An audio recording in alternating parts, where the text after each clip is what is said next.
All right. Welcome to the regular meeting of the Board of ALCOSAN. It is October 23rd, 25. We had an executive session meeting before this public meeting, but no votes were taken at that time. So we will start with the Pledge of Allegiance. Pledge allegiance to the flag of the United States of America, and to the republic for which it stands, one nation, under God, indivisible, with liberty and justice. All right. Ms. Prater, will you take the roll? Dr. Shanna Tharp Gilliam, Teresa Cal Smith, Darren Kelly, Here. Pat Katina, Here. Sylvia Wilson. Here. Harry Reachaw. Here. Emily Kincaid. Here. That concludes the roll. Thank you. Seeing that there is no public comment, we will turn it over to informational item B, the 2025 bond update. Mr. Goodwin. I'm gonna turn it to Karen. Did you? Right, sure. Charlie Goodwin is our financial advisor. He's with FSL, which is a new company for the authority. We just hired them actually in December. We are very pleased to have just completed the 2025 bond sale, and Charlie's here to give a few remarks related to that transaction. Charlie? Apologies for jumping over you. No, you're good. Madam Chair, you. Thank you, members of the board. Pleased to report that ALCOSAN had a very successful bond sale. We went into the market on September 30th. The week before, the bond market was pretty unsettled, but we were very fortunate that the week we came to market, everything had stabilized. So it was a very good opportunity to enter the bond market. ALCOSAN sold 372 million of bonds. Approximately 250 million of that will be used to fund various capital projects associated with the Clean Water Plan. We're also refinancing all of the Series 2015s that ALCOSAN issued several years ago and funded a reserve fund as well as paid some of the costs of issuance. They were long-term fixed rate bonds, just like ALCOSAN has done in the past, which we believe is the most prudent course for ALCOSAN to pursue. The all-in interest rate, including all the costs of issuing the bonds, was 4.5%, which is below the assumed rate that the CDM Smith model uses for the Clean Water Plan program. So that's very positive for the authority going forward. I mentioned we refinanced the 2015 bonds. We were able to generate $7.5 million worth of savings from that refinancing, which will again help benefit ALCOSAN going forward. The bonds were well received by investors. We received over $2 billion worth of orders for only 372 million. So there's very strong interest from a variety of investors in the authority's bonds. Finally, the cost of issuance associated with the bonds was at or below industry standards and also lower than what ALCOSAN has done over the last several bond issues. So I'm pleased to report it was a very successful bond sale. It should provide sufficient funds to take you through a good portion of next year in terms of capital expenditures and position you well for the future. Be glad to answer any questions that the board may have. Thank you. I think that was really comprehensive. Thank you. Thank you. Next, we have the emergency sewer contract overview. Hey, Carl, so we have an intro.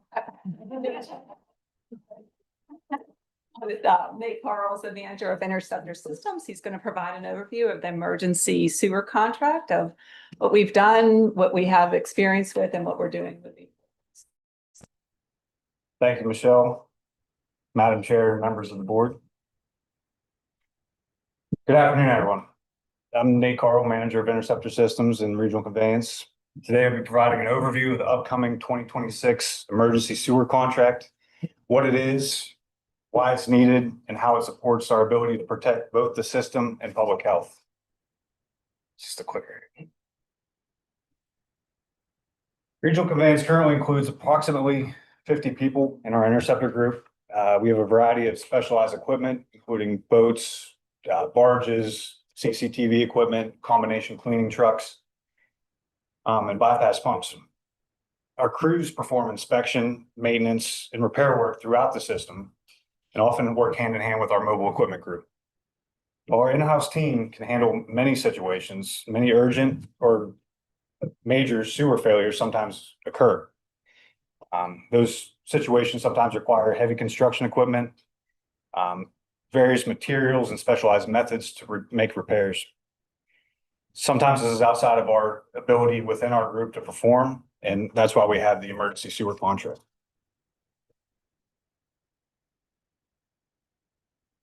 The purpose of the contract is simple.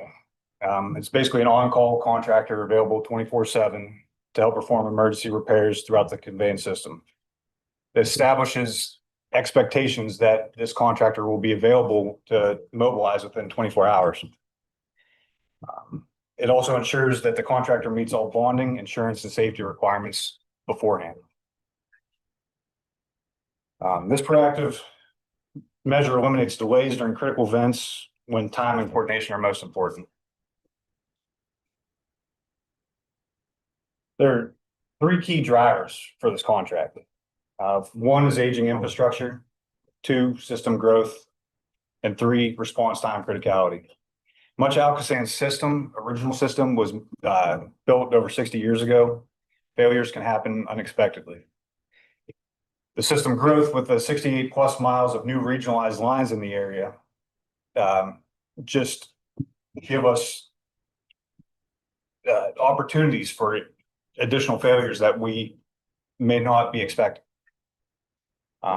And also, the longer it takes to respond to some of those, the greater the risk to compliance, overflow prevention, and public health. Having an emergency contract ensures that we can act fast and not scramble after some kind of emergency event occurs.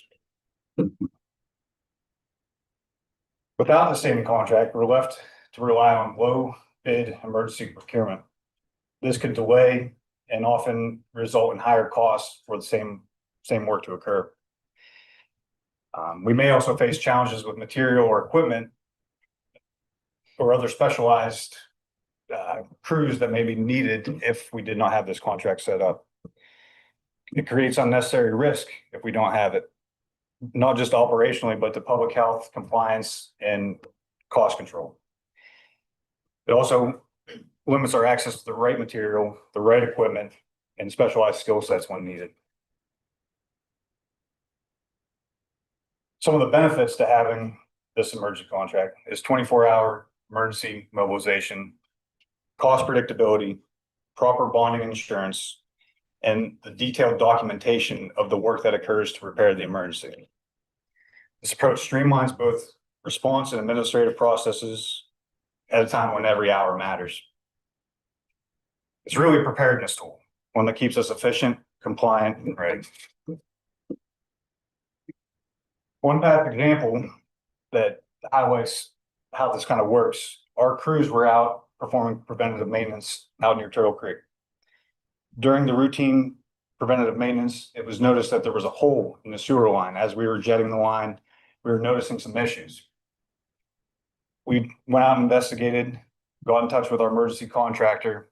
They mobilized, put it in bypass within hours, eliminated that issue temporarily as they set up the stream diversion and were able to access that pipe and cut that pipe out and replace it with a new one, returning operations back to normal. That's kind of exactly the outcome this contract is designed to ensure. In short, this contract ensures ALCOSAN can respond rapidly, safely, and effectively when emergencies arise. One last example here, this little hole, although it doesn't seem like much, I got a call from one of our crew supervisors one day and said, hey, there's a hole that appeared next to our manhole. I'm not sure what it is. We looked down in it with a flashlight. It looks like we had lost some of the roadway underneath, but go out and check it out. So I went out, same as the supervisor, I couldn't quite see down in the hole all that well. So then I recorded this video on my cell phone.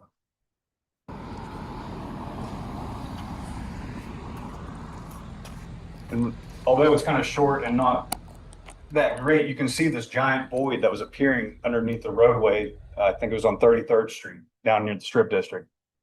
Cars were driving by. At that point, we got in touch with an emergency contractor. We coordinated with Domi and Pittsburgh Water because they both have infrastructure in that area.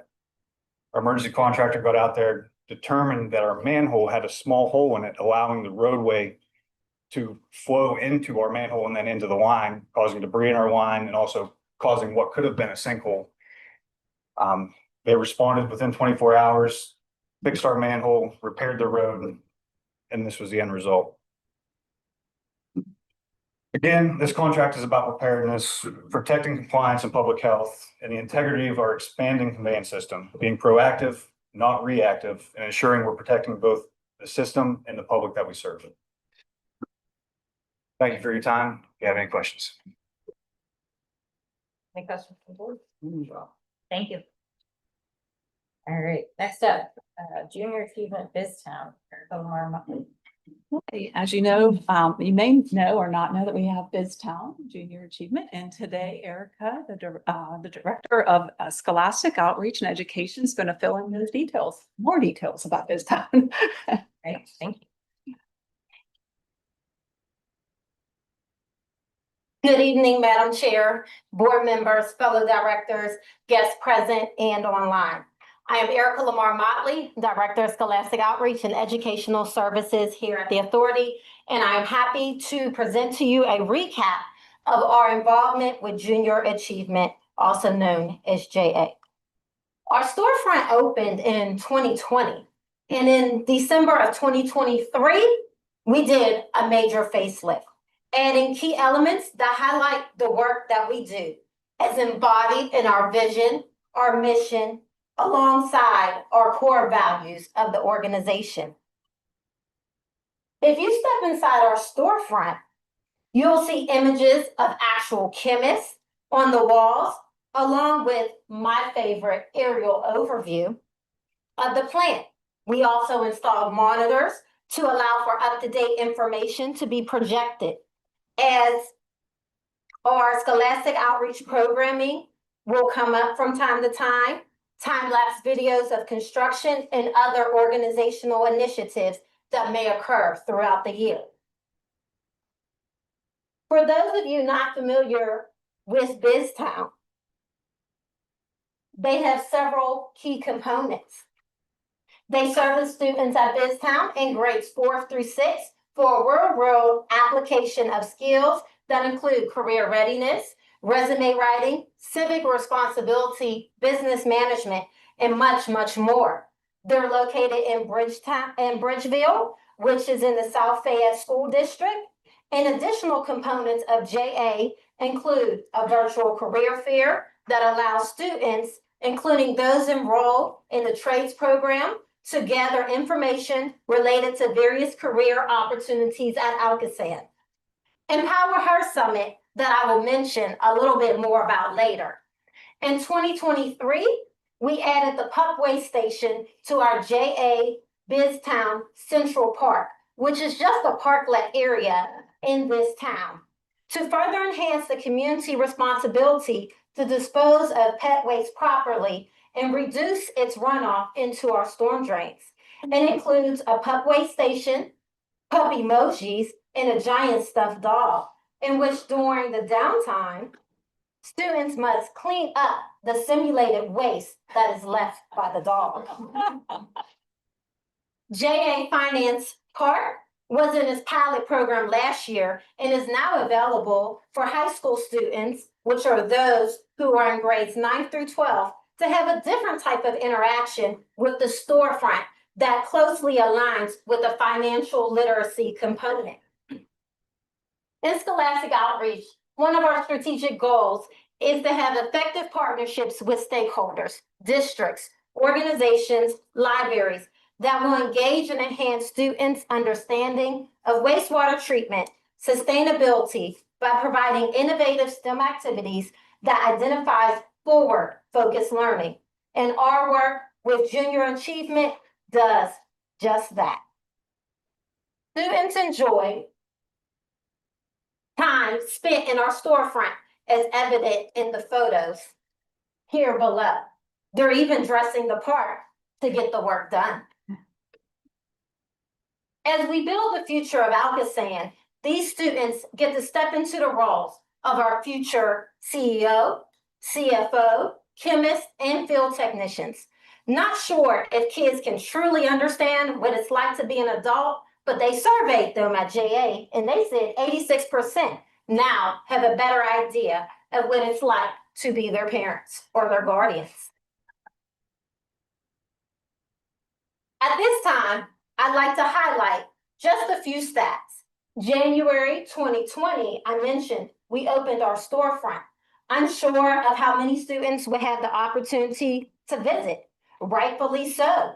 Who would have imagined that we'd have to pivot and shift for the next 3 years? As in our communities, some of the storefronts would no longer be our neighbors that made way for a few new storefronts to join BizTown. That growth and our redesign of our storefront allowed for a record number of students, which is 8,000 students, to visit BizTown in 2024. They are looking at having close to 10,000 students this year and already have 100 schools scheduled for this school year. So if we take a look at those students, 94 schools visited our storefront in particular. We held 131 simulations in our storefront, and while we provide services to 83 municipalities, the JA reach spans in total 11 counties in southwestern Pennsylvania. Of the students who visited, a little more than half attended schools that qualified for free or reduced lunches. And while all that I have shared with you this evening is truly amazing, the Empower Her Summit is the cherry on top. To quote a dear friend, the JA Empower Her Summit is an interactive, impactful leadership and life development expo style workshop open to all high school students across the region who demonstrate a commitment to advancing equity for women and girls. This inclusive engagement seeks to ensure all young people participating are respected and have the chance to ignite and speak and spark. Ignite the spark to experience opportunities and realities of work and life and succeed. And I truly believe that when all students are introduced and nurtured, they will do amazing things.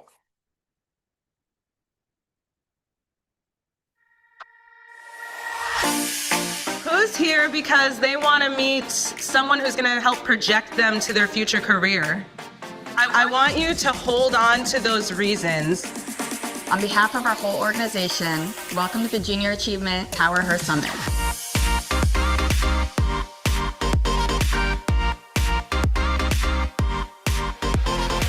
We have a really exciting program for you guys here that is filled with inspirational speakers, workshop sessions, networking, and really incredible, powerful career discoveries.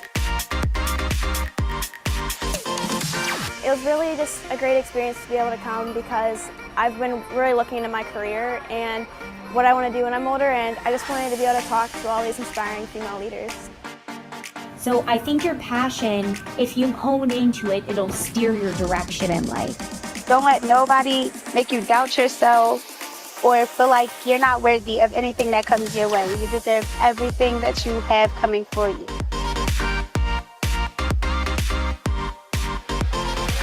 Let's boss up, right? Let's own ourselves. Let's own the room. Let's own who we are. And really, I think, be all that we can be.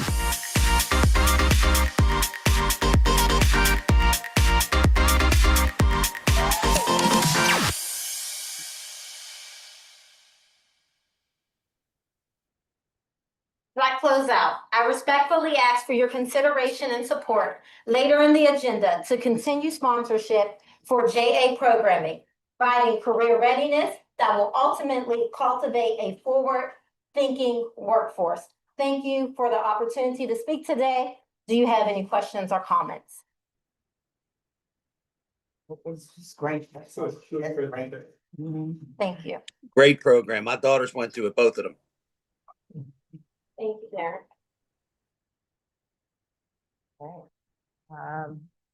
The report on the 2025 operating costs and revenues compared to the budget as per at Exhibit A. Ms. Pantoni. Right. Thank you, Madam Chair.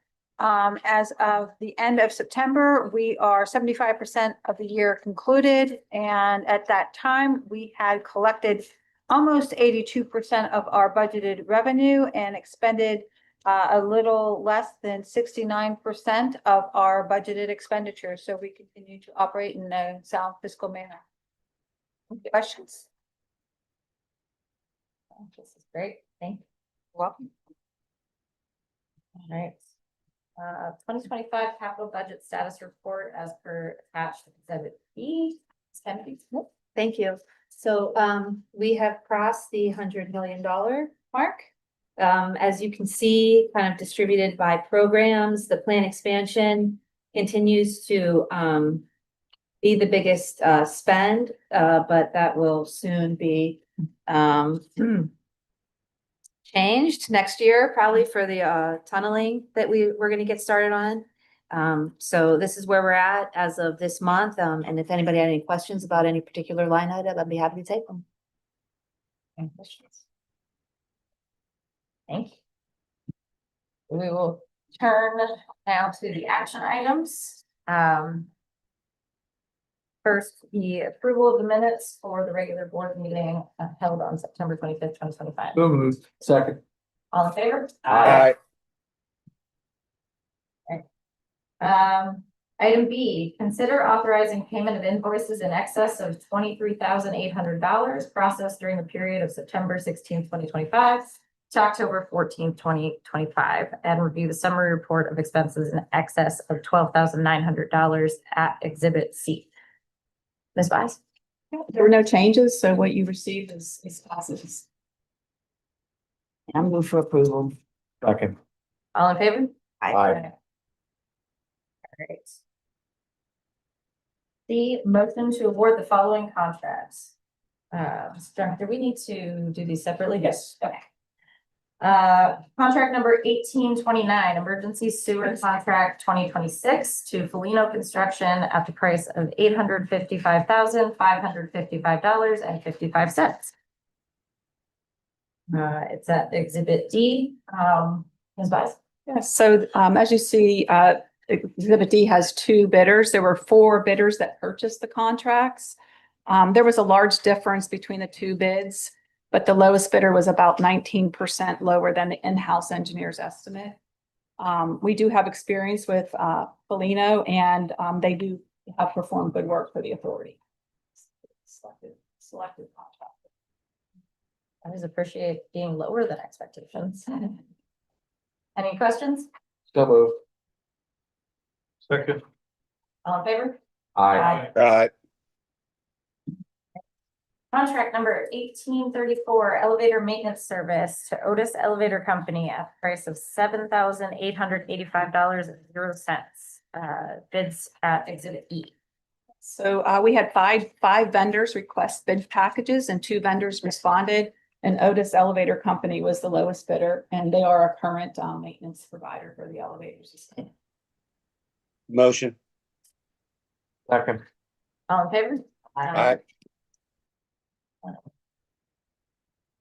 Item D, motion to authorize the preparation of specifications and advertisement for bids for the following contracts at Exhibit F, contract number 1840, 2026 regionalized infrastructure inspection. Advised.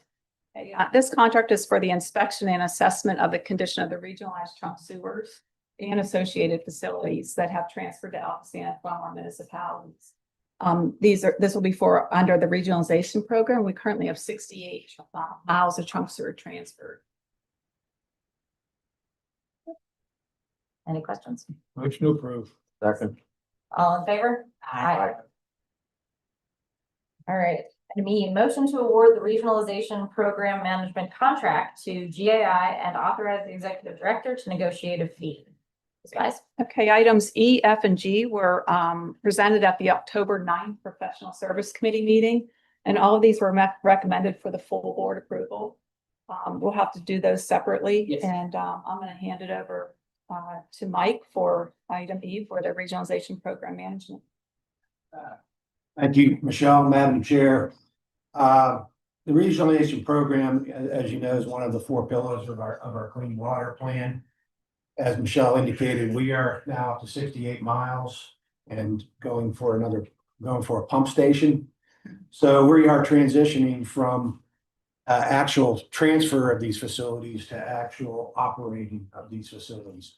So the regionalization program manager will still provide for permit submissions, but they'll provide overall program management for the transfer sewers. They will assist us in developing a capital improvement plan, a 5-year plan. They will assist with contract development and help transition us from transferring sewers to operating and maintaining these facilities. So based on the evaluation team score, we are recommending that the firm of GAI be selected to perform these services. This recommendation is based upon their understanding of the scope, their overall depth of their team, and the strength of their team. So this is for management of what has been acquired as well as what will be acquired? Correct. It's a program management role. Okay. Any other questions? I move for approval. Second. All in favor? Aye. All right. Item F, motion to award the construction management services for the manhole improvement contract number 1816 to JMT and authorize the executive director to negotiate a fee. Ms. Bide. Okay, again, Mike Lister, the Director of Regional Conveyance, is gonna take this one. Thank you, Michelle, Madam Chair. Anita Rose for construction management services, inspection services for contract 1816. This is the manhole improvements contract. This was awarded at the September board meeting. We developed a request for proposals. We submitted it to our 3 shortlisted on-call construction management firms. Based upon the evaluation, we're recommending that JMT be selected. This is based on not only their overall project manager, but they had the best and strongest team. Any questions? Motion approved. Second. All in favor? Aye. All right, item G, motion to approve modification of service authorization 373 for Mott McDonald for additional work associated with the final design and services during construction of the Ohio River Tunnel project for an amount not to exceed $9,510,000. Ms. Bice? Okay, I'm gonna switch this and turn this over to the Director of Engineering and Construction. Thanks, Michelle. So, 4 years ago in October of 2021 is when we awarded the final design for the Ohio River Tunnel to the Mott McDonald team. We are now in the bid phase. We plan to open bids for the tunnel in January. So this scope of work sort of cleans up some of the out of scope items that sort of arose from 90% to 100%. But it also provides for the support of services during construction that will be needed for the first 3 years of the tunnel contract. Of the construction. We're very happy with the design and the quality and the work so far, and we recommend approval. Any questions? So. Second. All in favor? Aye. All right. Item H, motion to adopt resolution 2025-10-1, approving and authorizing the executive director to sign the pump station transfer agreement and the instruments and agreements contemplated therein related to ALCOSAN's acquisition of the Brush Run Pump Station. Ms. Bide. As Mike mentioned earlier, it's one of our first facilities to be transferred. So I'm gonna hand it back to the Mike show. Mike Lister, the Director of Regional Conveyance. Thanks, Michelle, Madam Chair. As the board may recall, a presentation regarding regionalization and this facility was given at the July board meeting by our manager of regionalization, Julia Spiker.